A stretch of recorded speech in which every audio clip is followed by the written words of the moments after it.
سوال کرنے کو دبر رحمان جس کا جی چاہے سوال کرتا رہے. حالانکہ جس آیت کریمہ میں ہمیں درود شریف پڑھنے کا حکم، یہ عیسائی اگر شرم ان کے اندر ہوتی تو اس کو ہی دیکھتے کہ وہاں ہی پتہ کہ حضور نبی تھے، اس وقت حکم ہوا کہ آپ پڑھ. یہ نہیں کہ ملی نہیں آپ کو. ان اللہ و ملائکتہ یصلون علی النبی یا ایھا الذین آمنوا صلوا علیہ. کوئی خالی نہیں کہ ابھی نبی نہیں بنا، نہیں نبی ہے تو اس نبی پر اللہ اور اس کے فرشتے صلوات بھیجتے ہیں. اے مومنو تم بھی صلوات بھیجو. اب صلوات کے بارے میں ٹھیک ہے ہمیں سمجھنا چاہیے کہ صلوات کیا. عربی زبان میں جس طرح ہم انگریزی اردو سب میں دیکھتے ہیں کہ کسی فعل کے ساتھ جو اس کے آگے حرف جار آتا ہے نا اس سے معنی بدل دیتے ہیں. پٹ آؤٹ ہے، پٹ آن ہے، پٹ آف ہے. پٹ ایک ہی ہے مگر آگے جو لگتے ہیں نا پریپوزیشن ہے اس سے معنی بدل سے جاتا ہے. اسی طرح عربی زبان میں صلح اگر ہو تو ہم صرف کہتے ہیں نماز ادا کرو. جب ادا اس کے ساتھ آتا تو اس کے معنی ہو جاتے ہیں کہ اس کی تعریف کرو اور اس کے لیے اللہ تعالیٰ سے دعائے رحمت کرو. جیسے حضور کو حکم ہوا نا کہ جو روز زکوٰۃ لے کر آتے ہیں آپ ان سے زکوٰۃ وصول کریں وصلی علیہم، اور ان کے لیے صلوات کریں. تو حضور کرتے تھے، لے کر آتے تو آپ کہتے اللہم صلی علی ابی افا. ایک شاباش دینے کا طریقہ. شاباش بھی کیا ہے؟ وہ دعا یہ شاد باش کہ خوش رہ تو یہ بندوں کے پلے اور تو کچھ نہیں، یہ اللہ سے دعا ہی کر سکتے ہیں. تو اصل میں صلی علی جب آئے گا تو اس کا ایک معنی تو ٹو اپلاڈ ہوگا، تعریف کرنا، ثنا کرنا. اس لیے امام بخاری نے اور کوئی معنی نہیں لکھا. ابو العالیہ تابعی سے لکھا احسن ثنا علیہ کہ اللہ تعالیٰ جب صلوات کرتا ہے نبی پر یا کسی پر بھی اللہ اکرم تو تعریف کرتا، فرشتوں میں اس کا تذکرہ کرتا، اپنے بندے کو سرٹیفکیٹ دیتا ہے، تمغہ دیتا ہے کہ میرے بندے کی نہیں کارنامہ. تو پہلا تو ہے تعریف کرنا. دوسرا کہ تعریف کے بعد اس سے محبت کرتا. اس لیے دوسرا معنی اس کا پھر نا دلی عقیدت اور محبت ہوتی ہے. اللہ اور اس کے فرشتے حضور سے محبت کرتے ہیں. ایمان والو تم بھی حضور سے محبت کرو دل و جان سے. اور تیسرا معنی پھر اللہ کے پاس تو رحمتیں ہیں، وہ رحمتیں کرتا ہے. فرشتے اور ہم خالی ہیں، ہم رحمت کی دعا کرتے ہیں کہ ہم پلے سے نہیں دے سکتے. شاد باش اللہ ہماری طرف سے ہمارے رسول پر بے شمار رحمتیں نازل فرما. تو صلی اللہ کا معنی یہ کہ اللہ حضور کی شان اس دنیا میں اذن، اس دنیا میں حضور کا مرتبہ بلند کر. سارے نبیوں سے پوچھا کیا، آپ کا دین دنیا میں پھیلایا. اور آخرت میں بھی لوگ مقام محمود اور شفاعت کبریٰ دیکھیں گے کہ اللہ کے عرش کی داہنی طرف صرف ایک ہی شخصیت کھڑی ہوگی اور اللہ کے رسول ہوں گے. تو دنیا اور آخرت میں آپ کا مرتبہ بلند کر. ایک تو یہ تعریف کی بات ہے. دوسرا آپ سے محبت تو کرتا اور کر، ہمیں بھی اس کو محبت نصیب کر. اور تیسری یہ کہ آپ پر ہم سے برسا. باقی آل ابراہیم پر جو رحمتیں ہوئی نا ٹھیک ہے، اس میں اسماعیل علیہ السلام کو نام مراد نکالتے ہیں. ابھی تک دشمنی ان کے سینوں سے نہیں گئی اور اسی لیے یہ یہود نصارہ حضور کو نہیں مانتے کہ نہیں وہ تو اسماعیل کی اولاد سے پیدا ہوئے ہیں. اسماعیل کی ماں پہلے تو ویسے لونڈی تھی، وہ ہاجرہ کے بدن سے پیدا، سارا آزاد عورت تھی، چچا کی بیٹی تھی، خاندانی تھی. ایسے بے ایمان نسلی غرور میں مبتلا، اس لیے ہاجرہ کہاں اور سارا کہاں. اور دوسری طرف یہ کہتے ہیں کہ یہ جو ہے نا اسماعیل یہ لونڈی زادے ہیں. ان کو تو سارا جب ناراض ہوئی نا کہ میں نہیں دیکھنا چاہتی تو ابراہیم علیہ السلام کو دکھ ہوا کہ آخر عمر میں اللہ نے مجھے بیٹا دیا، سارا تیرے پیٹ سے تو ہوا کوئی نہیں. وہ کہنے لگی نہیں نکال دے. تو کہتے ہیں وہی آئی کہ بس جو سارا کہتی کر، اس کے کہے پر نکال دیا تھا ابراہیم علیہ السلام نے اپنے. اس لیے کہتے ہیں یہ کیا دھتکارے ہوئے معاذ اللہ کوئی. حالانکہ تورات میں اب بھی موجود ہے کہ اللہ نے کہا اسماعیل کو میں برکت دوں گا اور 12 سردار اس کے قبیلے سے پیدا ہوں گے. 12 بیٹے ہوئے اور ان کی نسلیں بڑی چلی، سب کچھ موجود. تو برکتیں جو ہے نا ابراہیم علیہ السلام کے لیے بھی اسماعیل، اللہ نے کوئی فرق نہیں کیا. یہ ان کے اپنے من گھڑت کا.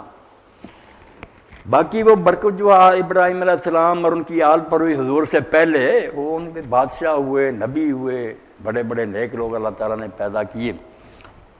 وہ حضور علیہ السلام کے لیے ہم مانتے ہیں، آپ کی اولاد کے لیے مانگتے ہیں. اولاد کو اگر مانیں صرف بیٹوں کی حد تک تو وہ بھی ٹھیک ہے آل محمد. اگر امت کے نیک لوگ مانیں تو وہ بھی ہے کہ اللہ تعالیٰ اپنے رسول پر وہ رحمت کر اور ان کے ماننے والوں پر جو ابراہیم اور ان کے ماننے والوں پر کی تھی. میں نے ایک بات پہلے بھی کی تھی، ہے تو ذرا ناک سے مگر سمجھنی چاہیے نا. قادیانیوں کے لیے تو بہت ضروری. آپ دیکھتے ہیں ایجیٹیشن ہوا ان کے خلاف تو یہ خواجہ ناظم الدین مرحوم سے ملے. قادیانیوں کے مولوی، انہوں نے کہا خواجہ صاحب درود شریف پڑھیں. انہوں نے پڑھا، ترجمہ کرایا تو کہنے لگے ابراہیم علیہ السلام ان کی اولاد کو کیا نعمت ملی تھی؟ یہ روٹی ٹکڑا تھا. نبی ہوئے ان میں، تو اگر حضور کی امت میں کوئی نبی ہونا نہیں تو مانگتے کیا ہو؟ بے بس کر دے، بیچارے شرمندہ ہو گئے. انہوں نے کہا اگر ان میں کوئی نبی ہونا ہی نہیں، کوئی وحی نہیں آنی تو کیا انعام ہے؟ اگر صرف دنیا کی باتیں مل رہی ہیں وہ کوئی انعام نہیں. ابراہیم علیہ السلام ان کی نسل جو ہے، قرآن کہتا کہ اللہ نے اس کی ذریت میں نبوت اور حکمت رکھی، نبی آنے چاہیے. تو اس پر پھر نہ نیک لوگوں نے، مولانا مفتی احمد شفیع صاحب نے اکٹھا کیا اپنی کتاب ختم نبوت سے حدیث میں بہت حدیثیں اکٹھی کر کہ ختم نبوت کا کوئی یہ معنی نہ کرے کہ حضور کی امت پر انعام بند ہوگا. یہ ہوگا پھر قادیانیوں کو منہ نہیں دکھاؤ گے. پھر تو یہی بات ہے کہ حضور نے آ کر بڑا ظلم کیا کہ پچھلی عورتوں کو وہی ہوتی تھی، ان کے پاس فرشتے آتے تھے، مریم اور موسیٰ. اس امت کے نیک لوگوں کے پاس بھی نہیں ہے. توبہ، یہ معنی نہ کرنا، مانو کہ وہ سارے انعام جاری، ایک بھی انعام بند نہیں ہوا. اللہ کلام بھی کرتا، جیسے حضرت عمر رضی کے بارے میں آپ نے فرمایا کہ پہلی امتوں میں ایسے لوگ ہوئے مفہم، محدث، مکلم، نبی نہیں ہوتے تھے مگر اللہ ان سے کلام کرتا تھا. تو میری امت میں بھی جب ان میں سے کوئی ہوگا تو ان میں سے ایک عمر بھی ہے. اس لیے کلام بھی بند نہیں. اور جو معجزے تھے مردہ زندہ ہونے دور کی وہ بھی باتیں، اس کو ہمیں ذرا احترام کے طور پر کرامت کہہ دیتے. بات سچی ہے کہ اللہ تعالیٰ اس امت میں بھی ایسے نشان دکھاتا. اور ابن تیمیہ اپنی کتاب میں لکھنے الجواب الصحیح میں کہ قیامت تک حضور کی امت کے اولیاء کے ہاتھوں پر جو کرامتیں ظاہر ہو رہی ہے حضور کے معجزے، آپ کو مانا تو وہ انعام ملے.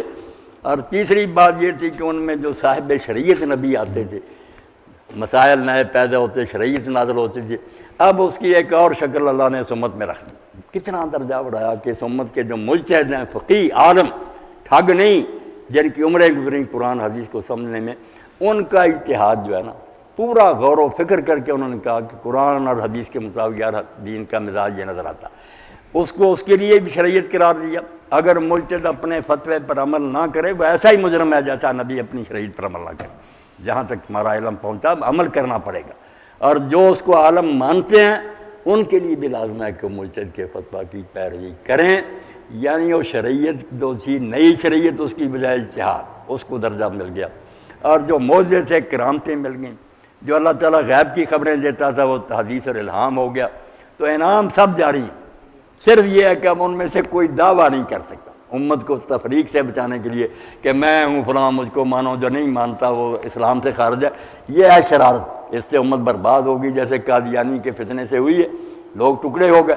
امت میں رہیں، خدمت کرتے رہیں، جو اللہ کے انعام ہو حضور کا شان اور مرتبہ اس کو بیان کریں، امت میں مل کر رہیں. کوئی دعویٰ تا قیامت کرتے. اس سے علامہ اقبال فرماتے ہیں تا نہیں وحدت سے دستے مارود. اللہ نے حضور پر نبوت ختم کر کے نام روک دیا کہ یہ اب نا تم تمغہ نہیں لا سکتے، لوگوں کو دعوت نہیں دے سکتے. تا نہیں وحدت سے دستے مارود، تاکہ یہ امت کی وحدت ختم نہ ہو. حق تعالیٰ نقش ہر دعویٰ کر. کوئی اب نہیں کہے گا میں مہدی ہوں، میں مسیح ہوں، میں آیا کام کرے دین کا، اللہ سے جا کر انعام لے لے. ہمیں نہیں تنگ کرے گا کہ مجھے مان لو، جو نہیں مانتا وہ کافر ہے. یہ دعویٰ اب ختم. ساری امت بے فکر ہو گئی کہ اب ہم حضور کے جھنڈے چلے ہیں، بے فکر ہیں، کسی کو پہچاننے کی ضرورت نہیں. باقی انعام اپنے نیک بندوں پر اللہ کرتا تو ٹھیک ہی.